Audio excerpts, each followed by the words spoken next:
Mamunyina aha emmakwaba eha eye piece 104.3 okay eye 101.7 and a neat eye 100.9 radio stations akese miensen yegina nan so na ye worship house Abeka Junction and crying so uko kumasi a eye hello 101.5 despite abusanke sie no eso na hello FM wo mo ewo yaka bom yedikase emmamo asida ekwama this way chocolate drink de ohia eye enso hie afi special ice ensure eno ne enom ne de som ahoho eno adanche a best point savings and loans any best assurance ebema ne aboa ama usika sem agina ne atoto odachi nso yie e osika fam e de amaw enmekwa ebo yenchi doma ye de nsem ne nyina ebema mo yenhwe ensem e de ebande obeti ewom ebe wadi adesade ato Bank of Ghana nim se wo munya de ometimi aye bia sa de be ya sidi no ahoden asisia no entimi enyina na so anasa age aguo no ne nyina no ebetimi enya nyina so pa amampanyi ade ato dwa se amammuo pa enne enkontabuo eno ne ade a esi aban nani so de bema omanfo Cape Coast North Constituency Chairman ade ato dwa se NPP amanyokuo no eye frankatufo a woda wo mo ano mampanyi abede che Dr. Alhaji Muhammad Bawumia wono guto no safata se obabedi Ghana anim epimi amemu nsem konkan ti Ghana fo emma no sa kwanya no ai edi atu dwa se kane yi a ehon sema ye bebre na ye dum na de kyan ye so kakra ye dum no empanyimfo emfre nhyiamudie kese omanfo nyina fo madwemra ekwan a befa so a sa haw no ye beso ano World Food Safety Day eye ewiase nyina da waturi esi wono mo ede ehwe enuane nsem nsenkan ye ne kwan ye befa so a ye bedi ne papa mu ne anya ne papa mu wode adesade ato Ghana fo anim se ye di nuane papa na yetimi ede aboye ho so aboya pomuden nsem so no hia pa enti aya ye ma no enye ye dadwene na cybersecurity for eso masha be hun sese de emabunu ye bu omofa so twi omudipa e wo social media adan ya ne akofa umfonyin bia na wayi hu kwatere kwa na tese wan fasika empempem ama ye de to abonten amomanfo nyina ehu adagya wo se sa de ne e ade a ekoso pa wo se mpanyifo hwe ho asem eka nanama akoma eje ne mboaten mene obahima efia chese edu afi ye hye nsem no ase Amampanyi na nado danko akufado edi atu dwa se na ban nani abre na ade a esi nani so a wo hwe nse amammuo pa ene nkontabuo obetumi di ama omanfo amampanyi di nsemi tu dwa ebra oma poemantam so afo no abo set kwame champon ekasa ne nsem edi emma no esanse na wo mu eda isi regional audit service officer wo mu abia no foforo kra no masiewie no na wo mu eda na di ewokofo duanti ase ena poemantam so afo de nsemi tu dwa e wo mampanyi edin mu na okasa no ochem se wo hwe sa audit service office ya yesi ediama omo ewepoe mantam emuna na chese enika na mienu afoforo nso wo a omo enchekra omo bewie eno bekoso oho eni from mantam no emo eno te kodan so ba konso beyi niti ewo emfimfi mantam na aboa ama audit service fo mudwumadie no atumi akohwehwe se de wo mo epe no na poe mantam so afo ebekasa no ochem se wo hwe sa audit service wo mo edan fefefe ya officer yesi diama wo mo na bosia besa 30 million euros and a buying GF KFW German Development Bank and chain and matches what the ACC regional any district offices bese edununum ediama audit service edwumekuo no entinatese emubi no wawia wabia no fefefe ede ama wo mi wo cheche se wo hwemu a empanyimfo etwehia 2020 eko meeting bi ema ekowia se Ghana aban ene Germany aban ede wo adwene eko benkrom se wo metumi ahwe amasika bese 11.5 million euros de wonsa atumi aka no de aboa audit service ama wondwumadi akoso e wo mantam nsia ene mansin ensia emo enti no anwona mo no wo tu a wonam so ACC officers e de ema wo mu. Today's ceremony is the first of 3 to be undertaken this year, with 2 other equally magnificent offices set to be inaugurated soon in Cape Coast in the Central Region and Ho in the Volta region. In the year 2016, Cabinet approved a loan facility of some 13 million euros from the KFW, German Development Bank, for the construction of 25 regional and district offices for the audit service. The loan loan facility agreement was subsequently signed on the 12th December 2016, following parliamentary approval on the 31st October 2016. During the 2020 meetings between the governments of Ghana and the Federal Republic of Germany, the government of Germany committed an additional 11.5 million euros to the project. Ora Johnson Ekuyamoa Esiedu ono na ejina Auditor General anemu ewo dwumedie na ase wabo omampanyi abaso say audit service waboa wo mo ema wo dwumedie ekototen ede ma wo mo efi 2010 2012 ede bepem enei na Ora Johnson Ekuyamoa Akan susudua say audit service wo mo dwuma wo mo de ha wo mo pa ne officers ya na esha enti ema wo madwuma na eyedin enso nkakra onim say sabre aban ahyase ACCB ama wo mu ebeboa wo mo pa. Our greatest challenge as an independent institution has been inadequate office accommodation. What we are witnessing today, therefore, is indeed a very big dream come true. This reality has been due to the massive support of the government to the audit service in our determination to help curb the menace of corruption. Your Excellency, since assuming office as President of the Republic of Ghana, you have steadfastly increased our annual budget, and this is what has made it possible for us to renovate a number of Government of Ghana funded office projects that were abandoned in between the year 2010 and 2012. And all we can say to the Mr. President, thank you. German abane musini o my Ghana His Excellency Daniel Krul and so edia to Ghana for enim say audits for and audit service for baba ye adwuma ewo enwuma horo wo musika se won kontabuo ene om reports emu no mu wie nom de bibia betu dwa say de om hu ye eni a eya enwuma mu mpanyufo ene om nwumayefo no wo mfa sa audit service report no enye adwuma na wo nam so ma wo nwuma wuranom ene mpanyufo emu akontapa ema wo. Also an audit service in Germany, and it has built up an image of impartiality and professionalism over the years. And I believe the same dynamics might apply to Ghana. It is not only the reports that are produced by this institution. It is about what is done with these observations and recommendations that are put on paper. And this does not depend on the audit service alone, but this depends on any citizen of this country. So only if you decide to hold your members of parliament, your municipalities accountable and use these reports to make sure that they follow the rules of transparency, then the Ghana Audit Service will be very, very successful for the progress and the prosperity of the people in Ghana.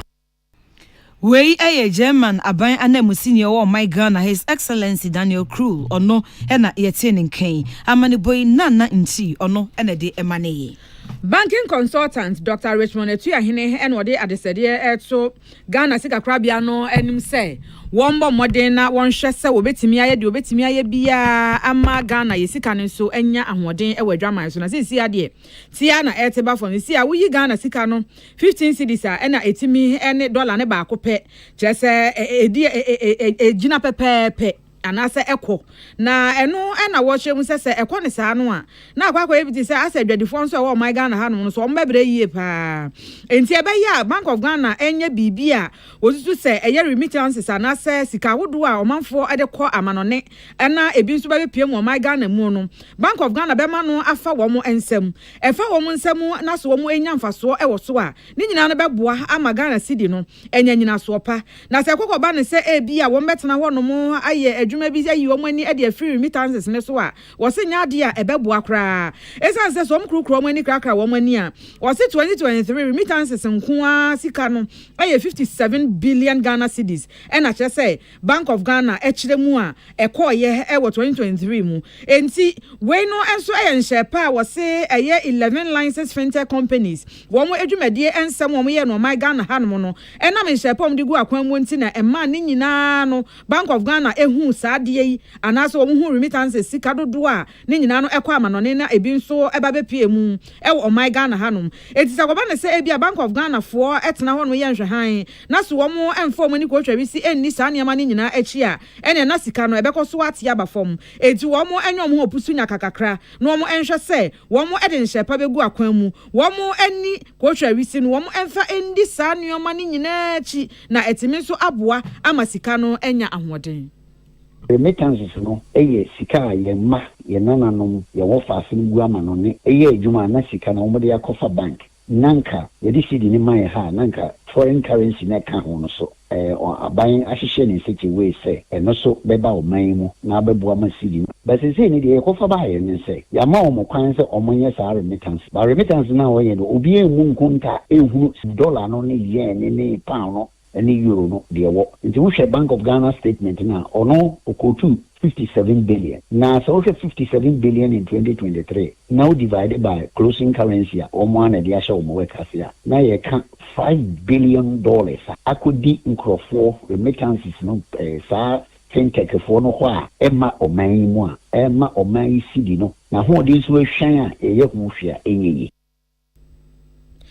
enu ache na Dr. Tuyahene ede etu dwa se ehu be hinya se Ghana ye bebo ye ho so ne yahwe se foreign exchange transactions ahodo a ye be ye o my Ghana mu nyina no e be fa ye central bank se ye ne sa pe e be boa ye ma ye sika no enya ahoden na ukoye mura no mu a foreign exchange act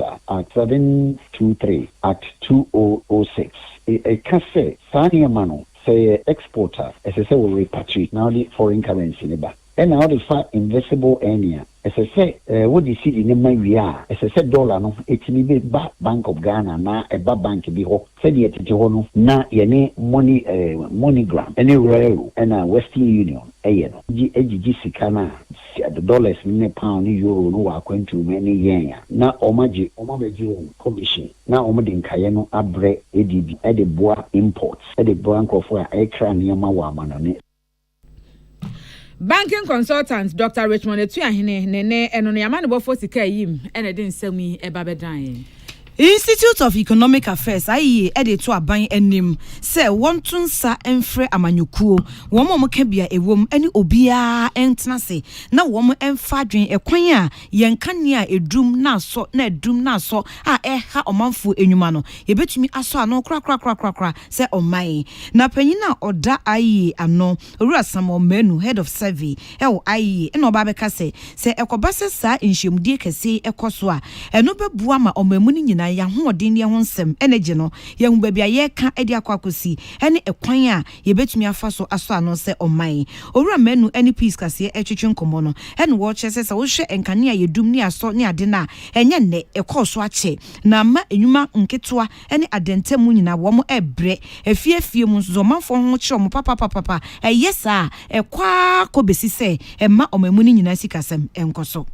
Dumuso no aban bebre agene de aban nyina obi ayo se ya solve problem no na asan ba obi ayo se ya solve problem na asan ba sisi aye hu ni se ye hia one solution a ebetimi last but ye sure political parties nyina kabum no mu decide se we na ye betimi aye ama oman ama Dumuso no etuatwa ebeboa se ne be aban we ba onkoto power plant we na aban we ba wakoshi sika wa ha na aban we ba na wase sika wa ha esa na ye hu se sa ne ma no Dumuso no enye the enko we have national strategy but say we national strategy to tackle this problem as well. I will say we need to together all the stakeholders our power sector ni mu gidi se ebeboa ebema strategy a yebe conclude no alas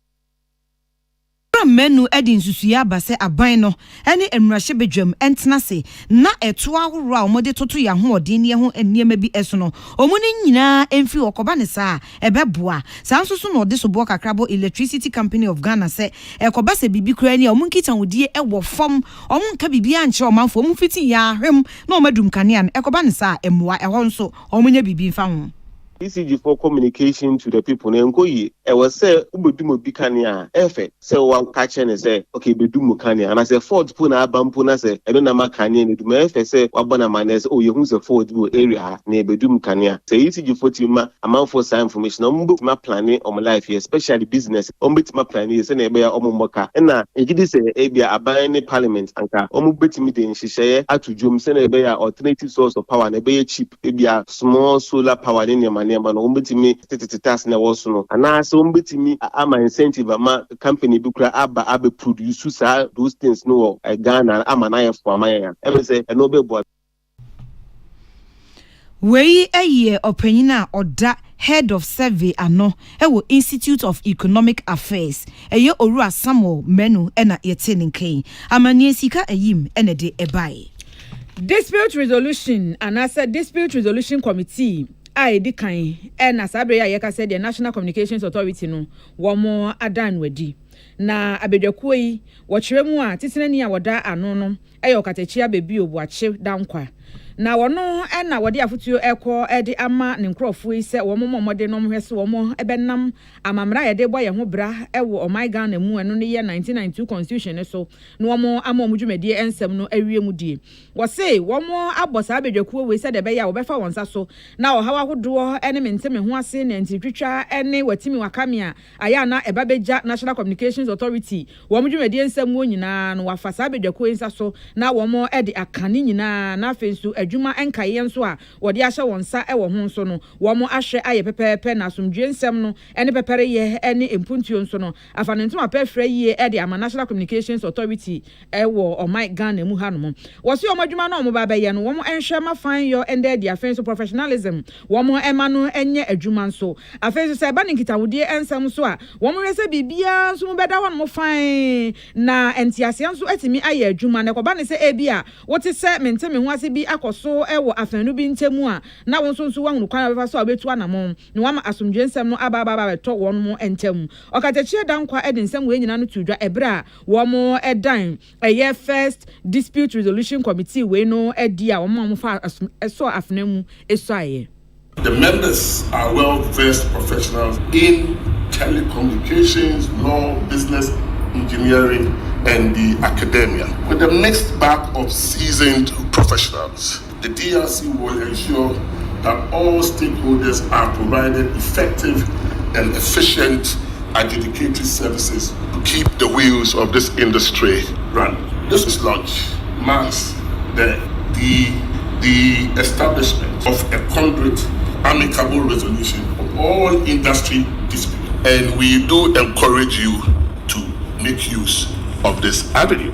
That the DRC is a means of collaborative dispute resolution. It will also be an alternative method to assist parties to find a mutually beneficial means of resolving disputes between parties. Eni ayeti ye board chairman Emma National Communications Authority okatechia bebi obuache dankwa otoso mienu. Director General Emma National Communications Authority eye Dr. Joe Anoche wono so edi nsem sei Akan. Simultaneously, the board of NCA carefully selected the members of the DRC and its chairperson, who is also a member of the board and is well-versed industry experts with decades of international and domestic telecoms expertise under his belt. I'm confident in their combined expertise, and I have no doubt the panel will be objective, independent, committed to ensuring all disputes are resolved timeously and fairly. Eni ayeti Director General Emma National Communications Authority Dr. Joe Anoche nene enono. Lead officer Emma Ghana Cybersecurity a ohwe monitoring eso Owura Benjamin Ofori Ose abefo kwan a ye fa so edinkita ho wo ye mobile phone ene ye computer so wiase afa na nyina digital technology no aboa ewiase papa aboa omanfo wo yensika semmo aboa akonuasa nyina so ene enipa dada asetena emo enso sa digital technology kroya emo no aye bonyono bata brebo no ho emfa so bebre ewo ho ebreko na nso ubenya eniema enye papa ewo sa digital technology koya ho na Cybersecurity Act 2020 Act 2038 emrano ehwe hu se wo se enka ene bonefosem ano brass kra ewo abefo kwan fa so dinkita ho mobile phone ni computer horo eso enso kwa ena ne bonefosem no ekoso cybercrime ekoso papa de nititu ewo emabunu entem obehwe na chese obi ni obi edo a wo mkodi ye ewo mpem no okwabrani agina so se wa ma misika he a enye mede umfonyi adagem ba betudwa ama manfo nyina ehu ampani ampa so wode beba ama wiase nyina ehu na chese onam sa kwan so guanum ase wo da chekra ewo abreko a eni kwan se ebasa eno na Cybersecurity Ghana se ekoso papa enti wo se ye mai homne so se oman emusua eni ankronkre ne ye hweso ano ema emra no etumi eye adwuma owura ofo within nsem we nyina etudwa ebra na empanyifo a wo mo aben ewo Cybersecurity mo no wo mo atwahiem ewo Takrade Technical University a wode encheche mapa efa wo mo mra ene wo nhyehyɛ efa dwumedie no etu edwa emfa kwan papa so ne ntumi use wo man erimpra baanum because when you sunu ya etumi pra betumi am obi psychological issues betumi say oni sika kakra wo ne phone so ana ne bank mu betumi ye fraud we wi akọ entina samre wo hyehyɛ ne ambasa me ka show nze wonye cyber aware nkantetin na ya wosero yen Ghana for the Africa for say open say odi BBC fashion home because yen pese ye kan ade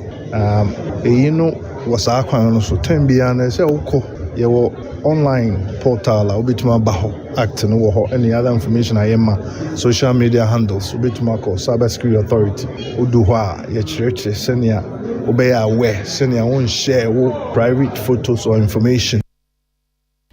Dean of Student Affairs ewo Takrade Technical University Professor Eric Bruce Amate na wose sa cybercrime yi ni bonefo sema ekoso wo computer ene mobile phone so ni abefo fidie bebre eso no ama no homene so ni titiu ewo esukufo entem se esukufo de eye ni ebiebie zip no na chese niema ensem fata ene wo mo eye enti wo ma dagye mu mfonyi ni wo mu videos ni de wo mu efefo nsa kan ya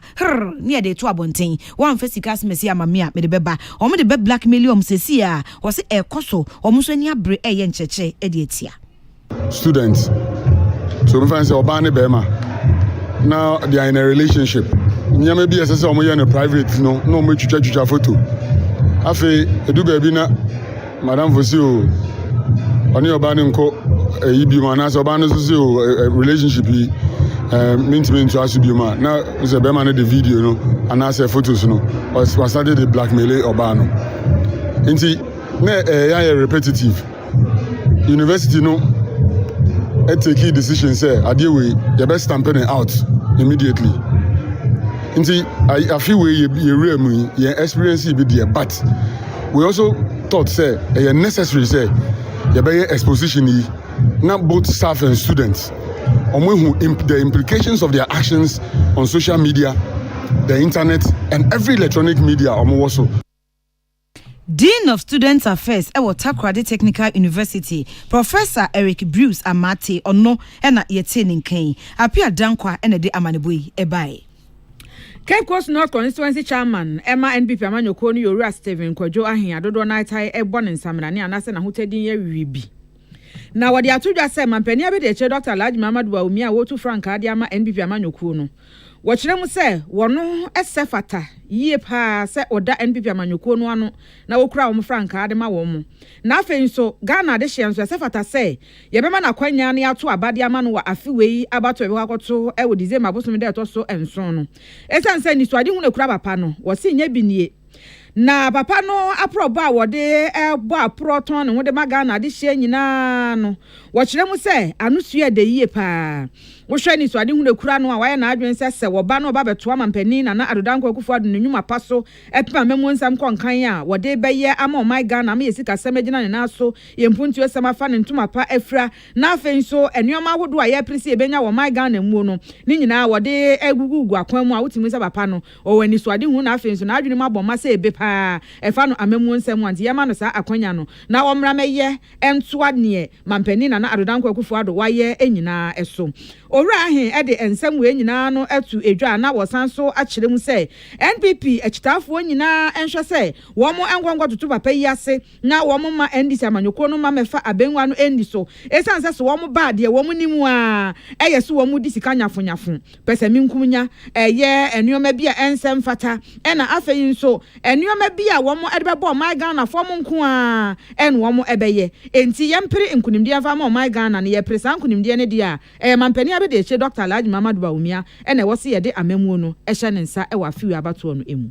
Medmanwa to from papa menya dajer bo boy pinin mo twin bene na mo hwere din na me jitu me de ampa yenya ibenyo mampanyi papa o my Ghana ibenyo mampanyi papa o sande nusu na ne ban ne kasa ne nantwe na brabo nusu na ne die o di fata do yo mampanyi mo my Ghana jamu ni de adwena nyansa nyame de ma no modu ne kasa kwai osromote na shisha na tutuya bemba ba oderaban Ghana fo menye na wewe tu na moye me yampanyi de amanya ku no patriotic party no monyi pebirmu ahoya bisman kumia enti kekansa ma onye fie no woditia eno ahire ena wode aresede ekode ama NPP agitafo nyina ena afensu wona edi akotene yie ewo NPP amanyokuo mu Ghana de hye nyina se enioma pa mampani na adodanko akufo ado aye ena afensu wone na bedi eche Dr. Alhaji Mamadu Bawumia aye wo MPP amemwe mpenso no wo mo emmoda wuro no wo mo nya campaign bi mfa ma Dr. Alhaji Mamadu Bawumia se ne be ya Ghana de hye beti enioma pa NPP aban waye na wo mo atimi ato wono mo aba no e de amano na mampani ne nso no abotire no aba bebo Dr. Alhaji Mamadu Bawumia wo afiwe abato no emu MPP se afa Dr. Mamadu Bawumia mba chebokore de afibera na no munsem ne mundiye ne mu abrabo ndiye zamesra yide amanya kudu patriotic party obiansar obiankanya no obianmanumudu onkansampa onfanchire nunuanom namba wo fasefo da busuafo na yakofo na dadofo o said Dr. Mamadu Bawumia obedi president wo my Ghana na me yimra nhihye na tutu papa odreban ko bakade yes oye no kwar do safata da ya to aba ama Dr. Mamadu Bawumia obiankana kuma ntuni ye Cape Coast North Constituency Chairman Emma MPP amanyokuo Owura Steven Kwadwo ahen adodo na itai esa ne mrane wiwibi nene eno ne amane bofo kwasi mensa Eagle FM Cape Coast ena de nsami ebesom yen General Secretary Emma General Agricultural Workers Union GAU Owura Edward Karewe na wodi atu dwase Ghana eba ne yenuane a yepese yetumi ye ho adwuma na yensa etumi kanse oman a ubonsi yentumi nya no bai dodo na ne nyina kofa bai sa ewiem bobre ne tibia esesa basa na de ohunsunsanso enam climate change no entia wo chiema wo se ababa ye ohaw kese e de ama wiase nyina ne tichiu ene ebibrim atoye aman no ebre wo se ensuo to a ne wiem aye hyehyehye a chese wo je ho gina enye yi afi ebra ewose opesie na eno sunsu agem na esai niema eno amachese akuafo entumi emmai wom ho na kampeso madono bai no kra na aba ama yenua ne ho nsem se omai no atumi agina na eno na Owura Edward Karewe eka sesa wo hwe omemu nso a enka enmefo dodro na yecho emumienu kra na efa eye akuafo na chese akuayo no eho hia eni kwase etoto na se kra ewo mai emo enso ewiem bobre ne tibia daroma climate change hunsunsanso nti enuane kra wo se oman no yensa kana fibia no yensa entumi enka na oka we ebra wo mu di World Food Safety Day wo mu edi eda no wo hye mu kena atwe adwene asusuro hia ehia se yetumi ebo yenuane ho eban na fe yetumi de nhihye mapa egu akwan mu eboa ema ewiem bobre ne tibia no etumi nya nsakre papa na enye nsunsanso ewo yenuane a yedi dwumadi eso enti se nkekoba ne sabon se kakra na akuafo no ebe ho adwuma no ebe papa na adoso kakra nso e de ama omamui enyina na opanyi karwe echim no ka se wohwe enuane bebre na se de asasi yafuntumafra galamse ejefa mercury ni cyanide enura enye papa enye de ese nti enuane no kra beba no na emu ahoden enipadua na wose wonya no asei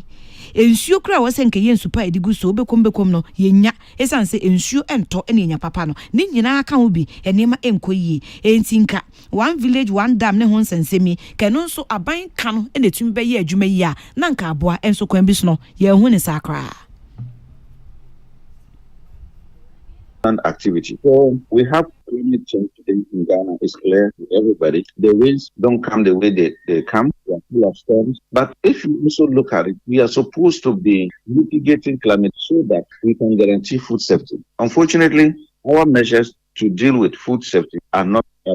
climate change are not strong enough. For instance, we are supposed to be building more irrigation dams to provide water when the winds are not coming so that we could have good yields. We are unable to do that. Our efforts at providing irrigation dams have not been successful. The One Village One Dam project has not been successful. Na opanyi Akan en watcher se o my Ghana yeni enuani bebre ni nyina galamse adaroma enti abanfa ne nan ensi form na akuafo kakra aka wo eye adwum na kade bi wo a yemfama wo. We all know what we are supposed to do. We should protect the land because you can't continue destroying the environment and destroying the forest and expect that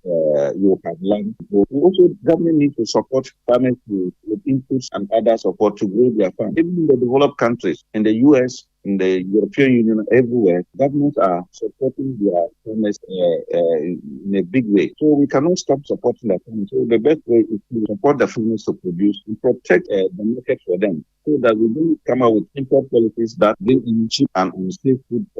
imports into the country and destroy the local market for them.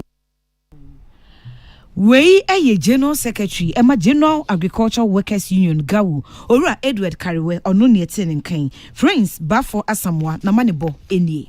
John Boso made that soon be no, we are seeing another to this one the kind and someone and Kayentia, World Food Safety Day.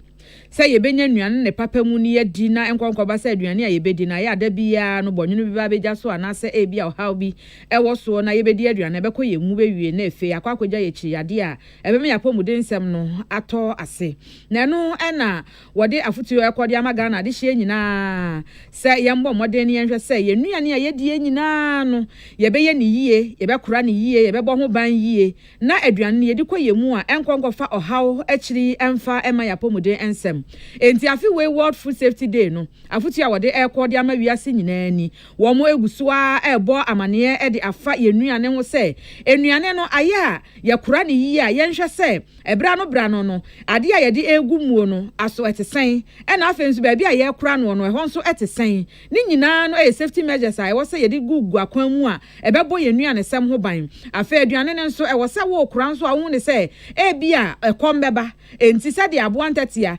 ensuo to a na wo kwakwa akohye ni tokuro mu a na wode aduane nso aka ne ho akwa akohye mu na sensuo no anti a wanya aduane adi no saa na wonipa nso wo sa wonso hwe woduane die mu nsem enso won senkaye na koba ne se da ne da nyina no ebi aduane a wodi kwa wo mu no obetuto na se a wo se wanhwe ye nkonkonko boa Deputy Head Emma National Food Safety Laboratory na afa Veterinary Services Dr. Benjamin Kisisasu wono na de nsem we nyina no etu edwa ebra ye celebrate World Food Safety Day ewo o my Ghana mu Afibia on 7 June, yeah, the CEO say, yeah, back high defend the World Food Safety Day. Say, Beshaviano, say, a hotel, say, Nipedia, Fat Susan so bonny, Edia, Embre, Nipa. In the end, you say, it's an idea in Yama, Papa, Pumutin, Yang, Nipa, name boy, they have because yeah, they want to so. The Nipa, Obadi boy, and they did faster the boy, Yapumutin, with me, Kama. A briefing, your fake anywhere, your faster, the young Apasudi, by Yanshini, ya, the Kaya, Ida, na ediako eyenoma bebrane pese beko ebu akwa de ekoto yaresa obu oto a ohwene nkwa efu edane odia na ehonte no nte nei de kai nkofo edibodero yenya se obia no ya ojumedia odi afa se dia no ehon betel above ka say food safety is everybody business nte say aseminya. Dr. Kisi Sand in 70 BM kan what is see and one more any upon for who do one so edin sawo ebi asoye hwe nuane na afa kwansem so na afa Food and Drugs Authority ene omo eka ho se ne be ya enuane sam nsankan no so omo ebehwe ho asem aka na ohaw bi eba beja ye nuane sam so ye kua yensam so a ne nyina no omo timi atu anamompa de afa ho na ye de abo ye nuane sam ho ebra say igane wonte no say ye be sisi ho amade ebetime esi time bia sa nyoma na enne ye disi o say ye ho esesi no akosi sen ye ya ye aban adwuma ye kan say veterinary services hwe ye mboa a ikuomo edi eduane sota facility obekoma anka mboa ne ikuo no say enama abakoto ye fish enyina no say fa boni bia mba mboa be na ye eba Food and Drug Authority so mboa be na o ma ye say ye ne kan food ya pack dada no omo so ombe hwe ho say eba plant protection regulatory services about Ministry of Food and Agriculture almost so ebehwe eboaben omodi sisi ho say na nyoma we ni ANC yenim say yeti ho no abra binya yeti hu say yetibisi enti say ye mama sa ade na bisi no ba ehu emeye ade kese ndi amanfo enyini eno na ene de eboye kan eno ahye no wasan de afutu akode amaga na ade hye nyina wose wo fa aduane ana ade kwa wano no aya na wotae ebisa ho say aduane a medi aso asai eye ne papa mu na medie anase esefata se ewo se medi ni nyina no wose se wo hwa ebeboa wangase wapomuden ensem obi wo kwakoto aduane se wo konkomu a eno ane se watu ano na wadi onhwe expiry date bia wo ho ti ono angasa ase aduane na wo kwakoto no a ne nani eda so enti wani a wobewu wose metu agu de medi ayare eni nyina no wose se wo hwa ebeboa wangasa nti yafa saade no ento yakomapono so mfa nhye yetirim se wo kwakoto aduane bia bisa ho asem we kane se aduane esafata se medi ana ebeboa wangasa yen ai ye busiane adam for ko de dan boni bia go ti bi o ya o yam ti bi hwe boja wana beni time go akwa hu so ti san awon pe hospital bi ana ya isa de bi am ko pe no so na de asem e du mo ewi o mo fi nti ya nti ye ko to dan enye se o min ti keke na ye mi aje se ye ko to no ye hwe se ho moji oni se na o mo se de kapo na o ye kama o ti se de bi enye de papa ma enye ye so ka pe mbo aton den ka se ko to mbo na ye be se mboano ekuko yeka na esi efo na oyare a na oto e du ya yeko a e ya boy nde pacho oto a e de fese ka gba sota facility abet na efo no my inspection so na nyam edi kofi a udi say yes udi kofi ma ho ato e ze oto dia ni bi ekeke eni ayati yeyi eye Deputy Head Emma National Food Safety Laboratory and Afi Veterinary Services Dr. Benjamin Kisisasu nene eno ni amano bofo Abdullahi Dasmani and I didn't send me a brain. Nasa World Food Safety Day ya ehwin Food and Drugs Authority aye inhyemdie kese de baby e wotamale na assemti ode so ene se yemwo boy ho emma de yenim se ebeba eno ene assemti a ode eto so na dwumadie na se no Owura Zakaria Brima Northern Regional Head Emma Food and Drugs Authority e de kokobo amagana for say yeto enuane a se de enuane na yesiesie ni yatumi atuatua ano egu enkonkomu ana se people mu no yenhye saa package no eyie pa eno achi data ye de yeye edi data ebese yema yeni enku ho yenhwe hu se bebia ye nuane no a ye koto edi no ehote ahonidie edi hene ansa na edi wose se ye wemu nyina ebetumi aboa papa. Then you have to enter the market. If we all avoid those selling these food ingredients spread on the floor, will they be doing that? Yes, the policies are there. The policies are there guiding the food sellers and everybody. That's why we also have consumer complaint desk. If you buy a food product and then that product cause you any harm, any injuries that you have gone to, the doctors have confirmed that it's as a result of this food product, you come and report to us. The person will face the law. There are laws, there are policies. So we keep on educating people on these laws. Na ebra dwumadie no ekoso no ene Senior Regulatory Officer of Food and Drugs Authority ese obeka bibi kakra e de afa ho ogina ma nemu e wati fido mantam emo Hafiz Ibrahim ene wo ka se World No Tobacco Day eno susu ho asem hia pa wo se ewiase nyina se yenka da bi encheta anase tobacco no eno so oka ho asem no se de ahomete ne se emaiwa shisha Ewurade wo mutwi ni se mi na o magye memaya no kra eje atwe e de afimema no ensem na World Health Organization wiase nyina pomuden si ha adwen se de ekoso e wo memu ane emaya ntem no ahweye emrem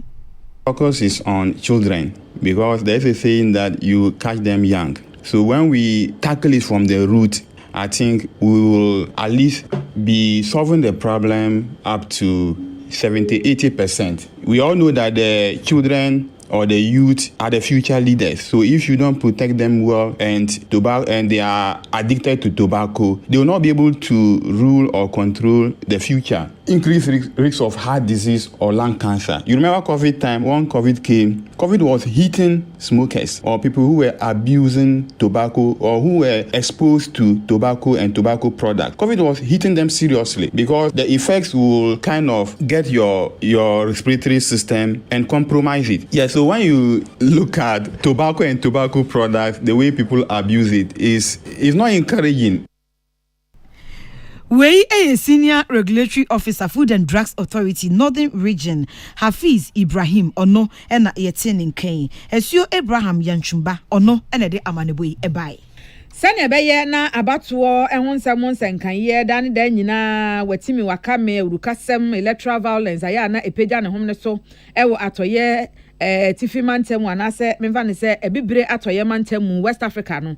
na empanifo ede nhyepa egu akwanmu ahwe saade ni nyina honsa nkanye sanya beye a yebeto aba ebewie ewo ebibre atoye mantem no asomdwensem no befa ne ntampa efra enti Kofi Annan International Peacekeeping Training Center no ede na wotwemu esi honom wode ntete mapa akọ ede ama 84 personnel a womo etete womo ewo eyabambo ensem emu na security services a wodo no eye adehye a wonum ewo mu anasa personnel a womo womu no ene womo yi bi edififi security services ni nyina mu a womo esum 84 ene womo de santie we nyina akode ama se ne be ya wo be hye won na wama womo nimdie ene nyansa na afenso ahoden a wo betimi ede ahwe se sa ohaw ni nyina bi babeja abiman no eso a wo betimi ahwe ehonsen kan no mamhwe amaye atoye na asomdwensem ne nso no afa ne ntoma pa efra na eho na eye Commodore David Akan ede afutuo ebekọ ede ama safo ye omakakwaje ntie nyina sentete ye na wo mo age no wo mo nge no akomapam na mo hwese wo mo ebeye adwuma no nso ewa akomapam na etimi nso aboa ma bibiri atoye mantam no nso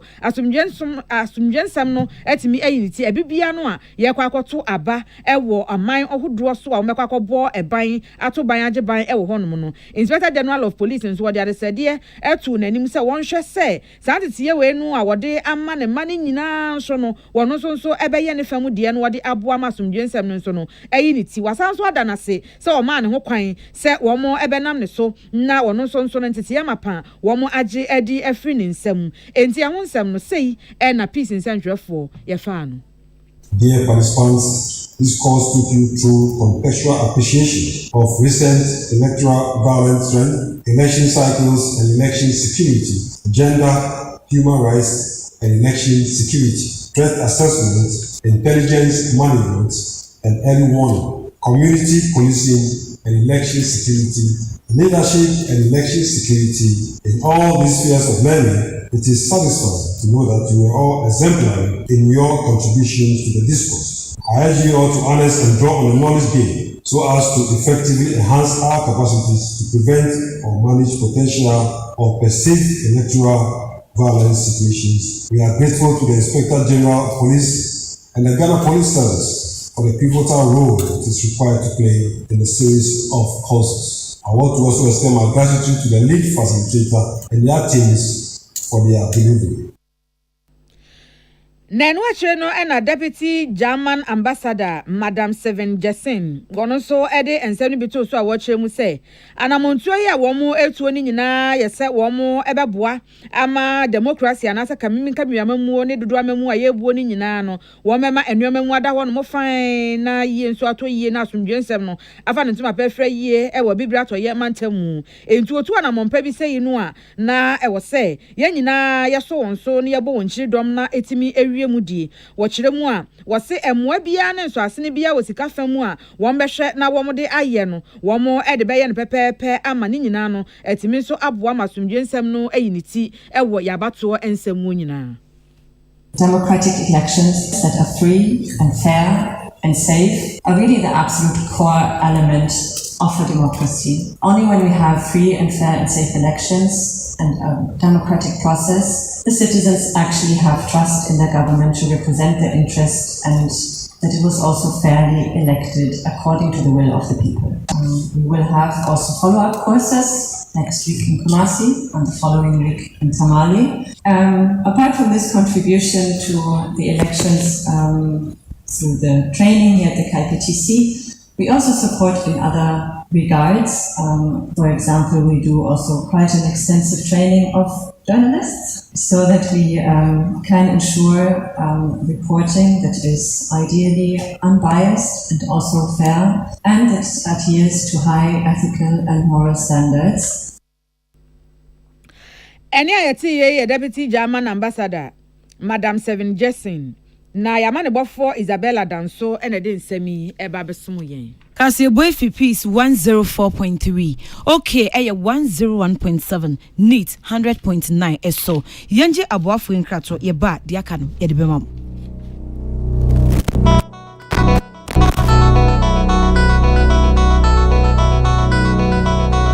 Kwame, mi ya umwao. Me ba penyi no kane no ni made pa. Na so na se bua no obon. Me dwene ho amenti ase. Na so we dey simple kra. Fa no ko White Stone Dental and Eye Care. Na yen checking anima no. Oh, jai samani abrewate. Me ba bona me ka asma chwas me fa ne ko Eye Care clinic. Na wonnim se enkwada bi wono mo a. Won de sua enko yie nyina no efi wani. Akwada bi wo a abra teacher ni kira de no. Won hu ade ni yi. So wote anima na so wote akire. Eba ne sa. Fa no bra White Stone Dental and Eye Care. Nenye nhwemu mfa ne no. Ohobia entam so yewe ne asia no ama no. Ayampa o. Na sekro ne yade no eba emonka ye. Wadwe o se bibia ye fine. Wo be ko na bibia ka echi na wani sei. Na sekro masate se wono momoja broso ne esiche yade no. Aya na momoni yade pa. Sapepepe. Onipa bia kra no afimu wan kwa check up awani ho kra no. Enye mpre no. White Stone Dental and Eye Clinic se fa wono wabusu nyina. Ebra ne enye nhwehwemu emfa mani ene mo se ho. Ohobia no yebehwe ne asia no ade amamo. Ye wo abafu mfidie ultra modern diagnostic machines ahodo a ye de yesa nhwemu no. Ye dwuma efo nso de. Wani wote enti ba ye beje o fel so. White Stone Dental and Eye Care ewo East Legon. Ye be MTN office kese no. Free was 024 225 1983 and 024 045 2992. White Stone Dental and Eye Care. Wenni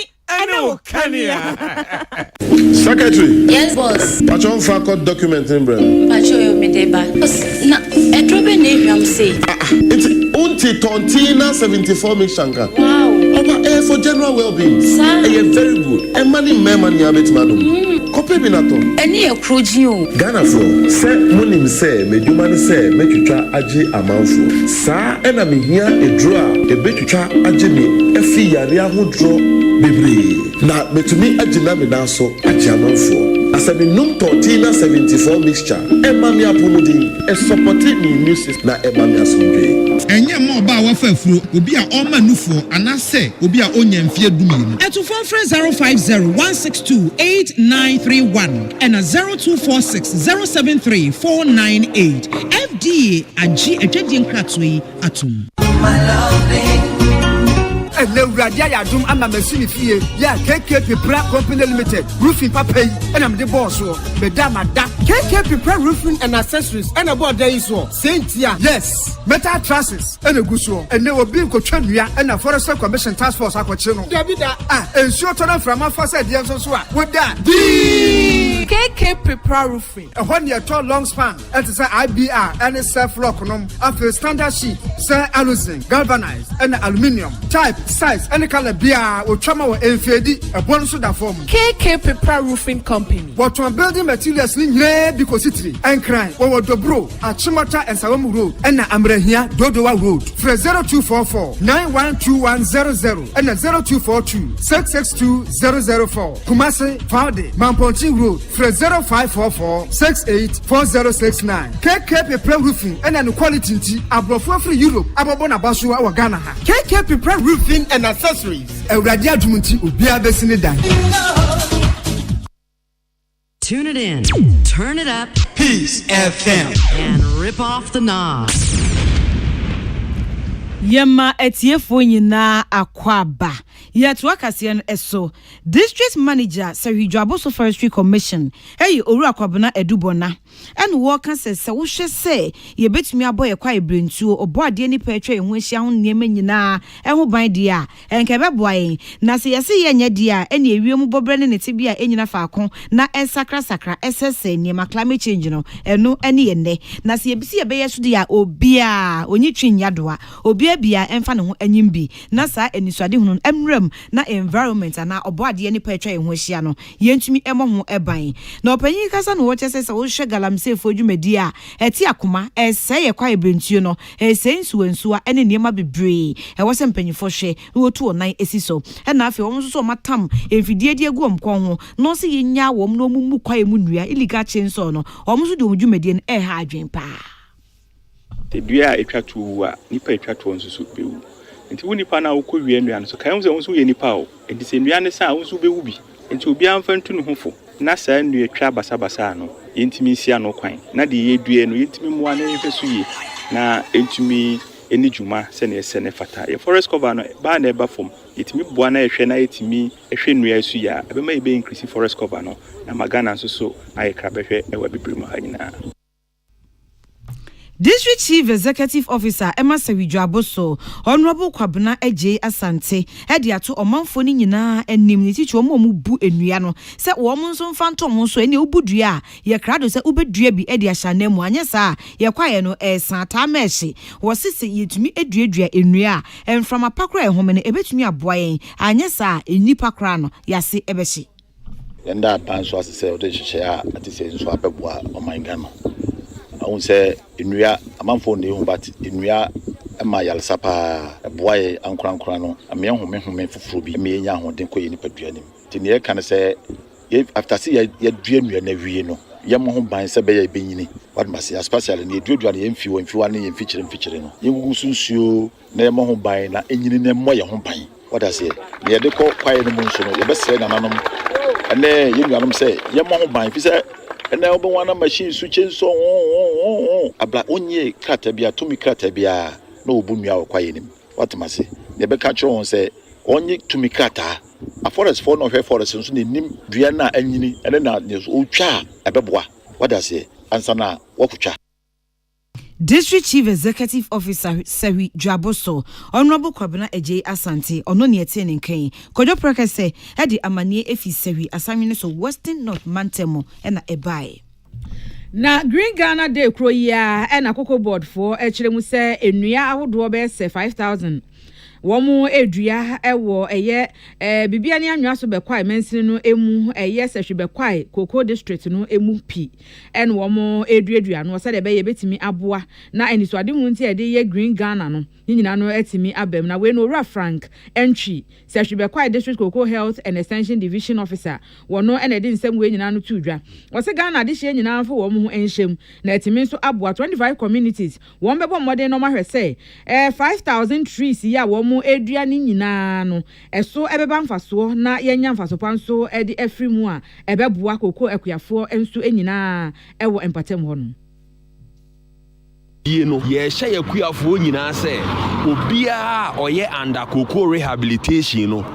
omagi nua yi bi nkodua obia nso a wafuo aso a wote so nso be konfuo ni bi so no na enua ni so ye hye se obia magi bi nua esanse nua ye nua a enyini ntem wodi siwa enche na ye tenten na fo mo canopy ama onwunu mapa a Cocoa ni hia no etimi di ama no ye yesei esanse Cocoa hia enua na de anyini aso ache fu a enua ni so no enche na wu enti ye hye yakuafo nyina ewo wiase afanan Ghana afanan nyina se obi amfa ne ho hye sa adwumadi mu na onyi nua yi bi nua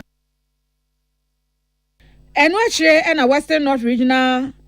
Extension Officer Emma Cocoa Health and Extension Division Ra Frank Osekufi esan ede adesede to aban no na afen so apamfa wodo nyina anim se eba no ye kwa ibretio nsem na afen so ye Cocoa akuaye enyina na se Cocoa kuya no ankasa yenhwe say yebebo ho ban ne yema galamsey dwumadie ensem no enkonkɔ sɛe no esa si ya no ase kokɔ akuyafo no mo hu ne sɛ wo mo nyamfa so bia anhyɛ emfa emfiri wo mo kokɔ akuya wo mo ye nyinaa mu eti galamsey fo no nya abɔ pinkyɛn wo mo na wo mo de to wo mo nim sɛ oh yebema sika sei na yede wo kokɔ afuo no ebɛyɛ galamsey yeye eduru empembenso sɛ yi a ne yabɔ moden ne yama wo sika no na afei yede wo asase ne nyina asa hyɛ wo nsa na ade adɔ okuya no wo se eno no edididi kokɔ akuyafo no bebre no atirim enti wo mo hwɛ sɛ wo mo ebɛma kokɔ akuyafo no wo mo edwumadie nsɛm ene wo mo akuya nsɛm no aboa ada wo makomapono so na wo mo de aboa wo mo na afei so wo mo abɔ ye kwa ebretu nsɛm so ho eban Efutu a mede bema Ghana man nyina ne say it's unfortunate you green Ghana but the question is Ghana you green no ye dua koko ye dua timadua wum say esi ase galamsey betu asase na say ndua ne nyina ego na say ye kwaya na ye ba enti mesre mpanyifo say ye nyamra ye future ni very very important because ndua na ye dua ne say ye san ko ama galamsey kotu na ye say ye nya hwi na mesre say nye say ye dua ne ye dua ne bia no say ba ne say dua na ye ndon embo awie spray say o say fertilizer na ma say da be dua no ebenyi from nye say ye dua ne kwa na fe ye de si room na fe ye jai ama na ye den asay because the future of eduano environment ejina eduano so na face yes save the soil so soil ni ye eduano be ye ntimesere say ekwan ro ye fa so say asase no ye hwe ni yi so that ye bo we decide do na face no ye hyehyefo no ye mwa because soil is the basis of our life and without soil we can't survive. Enu achire na ye ne akuyafo ebi nso twetwe nkomo wo mo so enya akwanya no na ne Green Ghana Day no wode won ho hye enuadua ne nyinaa mu na wo mo so de nsem sei atudwa Tinuadua no eboa ma bibia etumpon boa ma ekokɔ fuo enwini kama eboa ma yenya shade wo kokɔ enu eboa ma bibia ye no nso sɛ mframampo ofie ana around ofie no betumi adua no enu bi wɔ hɔ sɛ de be ya mframa ntimi empowder nso tinuadua no eboa pa sɛ nuadua no de ye fi sɛ nua no ye dua ye kokɔ no aba no enti nua no kɔ sora na nua no agi awia no bi nua no kokɔ no nua na adua no wɔ awiam ti sɛ awia ne bokoko ni bebla e makoko ni wuntam ewie mu asesa bebre ewia no eboye no ye kokoko no bebre e hye esan se enua no na babi wo ho enua ni ho ni ntia makoko ni babi nso e hye ntia wo se ye dua enua no sɛ de be ya e be boa ye kokoko no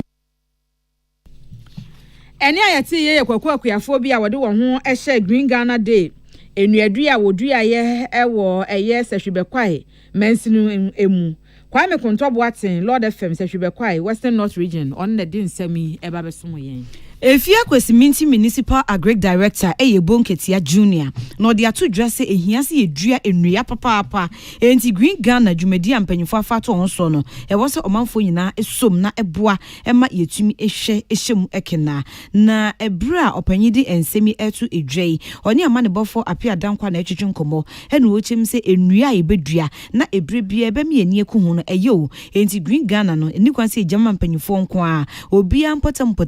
mantwa bia obia ehu ne hu bia no onfa na semia na wonua edua a ebetumi aboa odensem we nyina etudwa ebra assembly no ebo modin adi mpanyifo anim ema wo mu dua enua bebro apem ewo empotem ho no akoban ma emi means say na problems we bring aba insulo tododo ewi ele bododo time we do to na numu nkeka mu bebre na abodi ansafo research ahwehwe mu no ma wo hu yin ni de oye se entumi ndua economic trees na yere kana bo modern eben na so ya ebotumi abo ma enya any of the food trees na edua na wa so contribute your quota to the mitigation of the climate change indua no oye yenyina ye collective responsibility sebi oyende ye assembly nti ye tu anamo no but oye yenyina ye na asade de ye de siwewie no ye bobo ho ban oya me na oye na asade de ye bohwe de one obi nkose no obi vandalize anade abobi kran fa na no nka Chairman Awoda Efia Kwesiminti Municipal Green Ghana Project no ano eye Henry Kofi ono so che say assembly no ene NADMO zonal coordinators no ene empanyimfo nyina edi nkita ho ahwe say enua ye bedua no o mbetumi de okode ni wadi eche hu say enua no ho ye na enyini se de be ya ebeboa patiti nyi de ye bohwe mandua no obenyin ntin hihye a ye zegu akwemi de NADMO ye zonal officer sa wo every zone na one of areas ni ya assign one there every week bi a work field that one ensure there ndua no ne upkeep no ɔrekɔdo na titi yɛbɛyɛ community engagement with the areas na yɛdua no so that community nankasa own ndua no sɛ wankasa own ndua no a ɔno wɔbɛhwɛ na bia the pen biara wahwɛ na wɔgugudu nsu na wahwɛ ma ndua no wɔnyin. Eye chairman wɔda Efia Kwesi Minti Municipal Green Ghana Project ano Henry Kofi ene yete nkan apia dankwa ene de amanebo yi ebai. Na Green Ghana Project yi yegusua eye ho adwuma ye hwese Ghana nso yebeduadua nnua na yekwa yebretuo nsam nnua hodo a yetwa aguo nyina no ne nyina ebesan enya ne papa mu biem ewo my Ghana mu no ukopie mu woti mantemu a Oti Regional Forest Service Division manager wo ho no mo na afen so adwumayefo wo ho no na nanom hemfo wona eka se mpu na epunu e na afen so aba ahemafo wo ho no mo assembly members institutions awodo ne organizations awodo ne kambo mu a ene wo mo de wo mo ehye tree planting exercise ni nyina mu bi e ma Green Ghana Day no e ma no eye krabehwe e wo sampatem wo no regional manager ma Forest Services Division wo eye oti mantamu owura benatable e de ensem etudwa a wode adesede ekode ama obibia se eba ne nuadua no a yenyina yemfa ento ye kumapono so na yenhwe se yebetunu anapo anamompa na yede aduadua nnuane bi ewo bebibia no yehu yehu a yehu se ahade meduadua wa hanomu a ebeyeye esan se yeduadua no ne enya so mfa so ebebo o my Ghana nso ama enisuade hunu nti a yede edua nnuane nyina no etimi abam ti sabre ya ye hwe yi wo mo ehwe ni mu se ennua o betimi adua eye 115,660 seedlings a wode ehonsem etu dwase yedue ne yese no a ebesra ma de Akan na doso se amanfo nyina moye ne yembo huban enye ye nkwa ne ye adwuma no so ye nyina ya so de yembo huban ye no do ho ye sinebe je na de enko ho ye di nsu begugu so especially schools no enhwe ye se nyina amaye na enko ye last year the edua 105,000 roughly about 70% the enya a survival enti saa so na pese omutumi bua mewezo ye mano eye success. Enu achire na wasan so de ato adesuafo a wonom ewo mantem wonom nyina anim se wo mmodene no wo enhwe se obena mo so nsa so na wo maduadua nnuane bi o se one student one tree nti desuani ba ko bi a wo beduadua ba ko na etimi aboa mani so ade hunu ne nso no awie peye. Student one tree program no a component of Green Ghana initiative. Oche na launching about 3 days ago. Na the idea is a students no you be encourage omumo nyina ade omuhawura enua no mu. At least one student bia udua ba ko as a legacy. We school call one day we ba no na dua na nyi ebe ye we feel proud we say dua me dua na nyi edu senti ye be stress student nso mo nkoso ana omo nso mu na omo ye adwuma omo nua ne ye. Eni ayeti ye oti Regional Forest Service Division Manager wono na ede ensemi tudwa ye owura benatable nene eno ne amanebofo kwabnanto Beyond FM na wode ensemi eba beso ye. Kasiye ni nyina esi aseda ekwama ye producers on duty. Eye Sika Ayim, Portia Mensa Bonsu.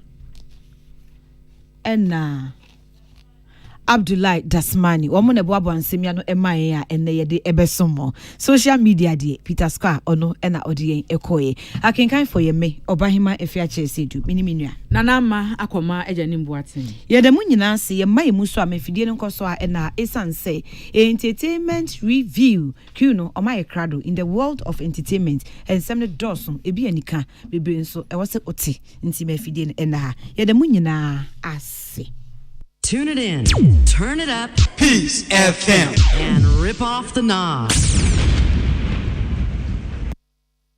Lankai, who has striven to build an empire in the world of men, loses everything. Everyone thinks